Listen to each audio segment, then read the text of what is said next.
अक्सर आपने देखा होगा कि चोट लगने के कारण या कहीं गिर जाने के कारण हमारी जो स्किन है वो नीले रंग की दिखने लगती है, जिसे मेडिकल टर्म में ब्रूसेस कहते हैं या फिर आम बोलचाल की भाषा में नील कहते हैं। तो ये सामान्य है, लेकिन बिना वजह अगर हमारी स्किन नीली दिखाई दे तो ये कई बीमारियों का संकेत होती है। तो आज इस वीडियो में हम यही जानेंगे कि ऐसे क्या क्या कारण है जिस पे हमें ध्यान देने की ज़रूरत है कि जिससे कि हमें समय रहते गंभीर बीमारियों से बचा जा सके। तो इस वीडियो को पूरा अंत तक देखिए, मेरे साथ बने रहिए और अगर अभी तक आपने इस चैनल को सब्सक्राइब नहीं किया है तो सब्सक्राइब भी जरूर करिए कि जिससे कि आपको हेल्थ रिलेटेड अपडेट्स मिलते रहें।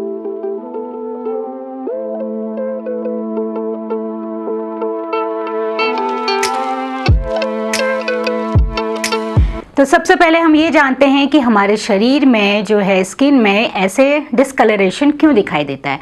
हमारे शरीर में जो कैपिलरीज होती हैं, जो रक्त धमनियाँ होती हैं, जिसको ब्लड वेसल्स कहते हैं, उसका एक जाल होता है।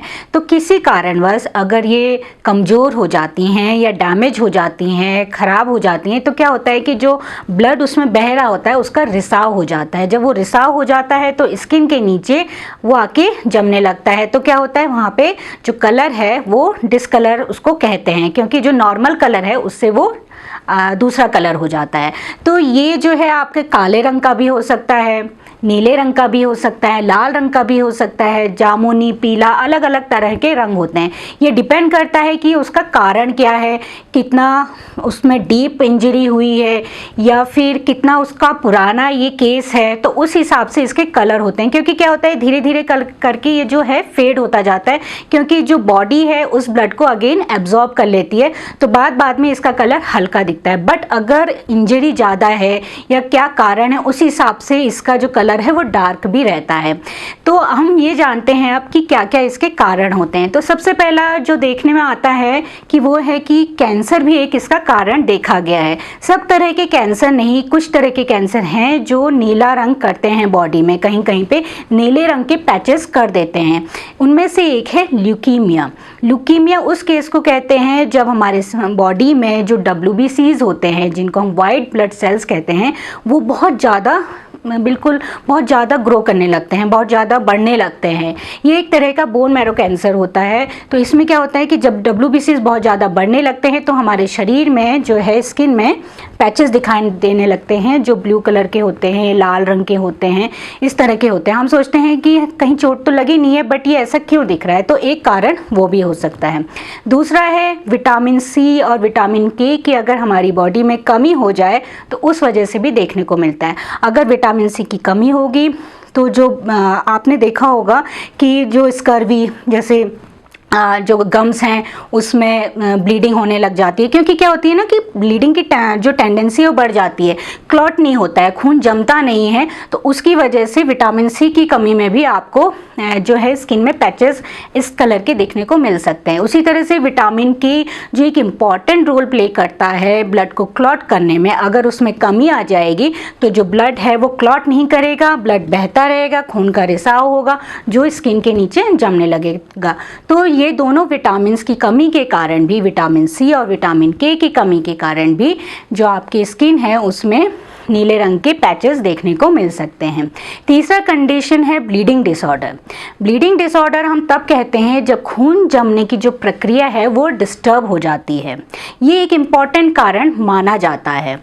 इसमें क्या होता है कि जो प्रोटीन होता है, एक खास तरह का प्रोटीन जिनको हम क्लॉटिंग फैक्टर्स कहते हैं, अगर उनमें कमी आ जाए, या तो वो कम मात्रा में बने या फिर नहीं बन रहे होते हैं, तो क्या होता है कि ब्लड क्लॉट नहीं हो पाता है, खून जम नहीं पाता है। खून नहीं जमेगा तो ब्लीडिंग होती रहेगी, ब्लीडिंग होती रहेगी तो आपके स्किन में पैचेस देखने को मिलेंगे। उसी तरह से ये जो है इसमें दो तरह की आपकी जो ब्लीडिंग डिसऑर्डर्स हैं ये देखने को मिलती हैं, जिनको आपने सुना होगा कि हीमोफीलिया।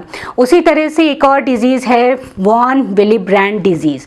वॉन विलीब्रैंड डिजीज़ क्या होती है कि जिसमें तब देखने को मिलती है कि जब इसका जो फैक्टर है वॉन विलीब्रैंड फैक्टर, अगर इसमें कमी आ जाती है तो जो हमारा प्लेटलेट है, आपके जो CBC काउंट आप जब कराते हैं तो प्लेटलेट दिखते होंगे आपको। तो क्या होता है कि अगर ये फैक्टर की कमी आ जाती है तो जो प्लेटलेट है वो आपका ब्लड क्लॉट नहीं कर पाता है, तो जिसकी वजह से ब्लड क्लॉटिंग नहीं होगी तो क्या होगा, खून बहता रहेगा और स्किन में ऐसे पैचेस देखने को मिलेंगे।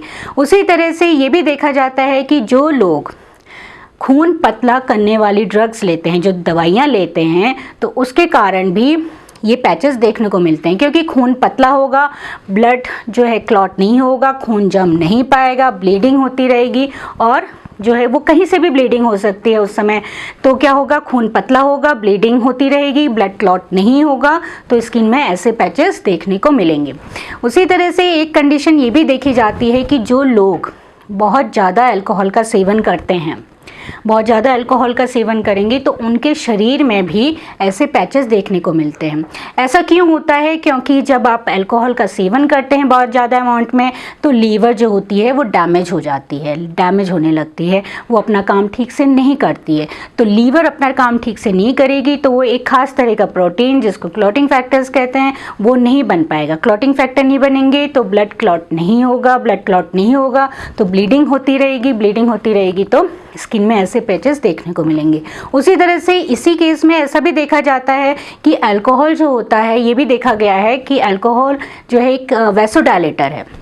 वैसोडायलेटर मतलब जो हमारी जो ब्लड वेसल्स हैं, जो हमारी रक्त धमनियाँ हैं, उनको रिलैक्स करने वाली, एक्सपेंड करने वाली, वो मतलब सिकोड़ने वाली नहीं होती है, उनको एक्सपेंड करती हैं। तो वो जब एक्सपेंड होंगी, जब हम अल्कोहल का ज़्यादा मात्रा में सेवन करेंगे तो वहाँ पे वो एक्सपेंड होंगी, रिलैक्स होंगी, तो उनमें खून ज़्यादा मात्रा में बहेगा। मतलब खून ज़्यादा मात्रा में बहेगा तो अगर किसी कारणवश आपने देखा होगा कि जो अल्कोहलिक पर्सन है उनको चोट टपट्टो लगती रहती है, तो अगर थोड़ा सा भी उनको कहीं पे थोड़ा सा भी चोट लग जाए तो वो ब्लड ज़्यादा फ्लो कर रहा है तो वो क्या होगा, रिसाव ज़्यादा होगा, तो वो वहाँ पे उनको ईजिली आपको वहाँ पे उनके स्किन में पैचेस देखने को मिल सकते हैं। उसी तरह से एक कंडीशन आती है थ्रोम्बोसाइटोपेनिया। थ्रोम्बोसाइटोपेनिया उस कंडीशन को कहते हैं जहाँ पे हमारी जो ब्लड प्लेटलेट्स काउंट हैं वो कम हो जाती हैं। जब प्लेटलेट काउंट कम होंगी तो क्या होता है कि प्लेटलेट जो है ब्लड क्लॉट करने के लिए बहुत इंपॉर्टेंट रोल प्ले करता है। वो ब्लड सेल है जिससे कि ब्लड क्लॉट जो है बनते हैं। तो अगर प्लेटलेट्स कम होंगी तो क्या होगा, जैसे कि आपने देखा होगा कि डेंगू फीवर में जो है थ्रोम्बोसाइटोपेनिया, प्लेटलेट काउंट कम हो जाते हैं तो उनके शरीर में पैचेस देखने को मिलते हैं। क्यों मिलते हैं? क्योंकि जो प्लेटलेट्स होते हैं वो ब्लड क्लॉट करने में बहुत इंपॉर्टेंट रोल प्ले करते हैं। तो अगर उनके शरीर में प्लेटलेट्स की कमी आ जाएगी तो पैचेस देखने को मिलेंगे। तो आप अगर ऐसा कुछ दिख रहा है तो आप अपनी CBC काउंट जरूर कराइए, CBC टेस्ट कराइए, कि जिससे ये पता चल सके कि प्लेटलेट्स की कहीं कमी तो नहीं हो रही है। उसी तरह से ये भी देखा जाता है कि जो ओल्डर पर्सन्स होते हैं, जो बूढ़े लोग होते हैं, उनमें भी ईजिली क्या होते हैं, स्किन में पैचेस देखने को मिलते हैं। क्यों? क्योंकि जो उनकी स्किन होती है वो पतली होती जाती है, जैसे जैसे एज बढ़ती है पतली होती जाती है। जो उनकी रक्त धमनियाँ हैं, ब्लड कैपिलरीज हैं, वो क्या होती हैं, फ्रेजाइल हो जाती हैं, वीक हो जाती हैं।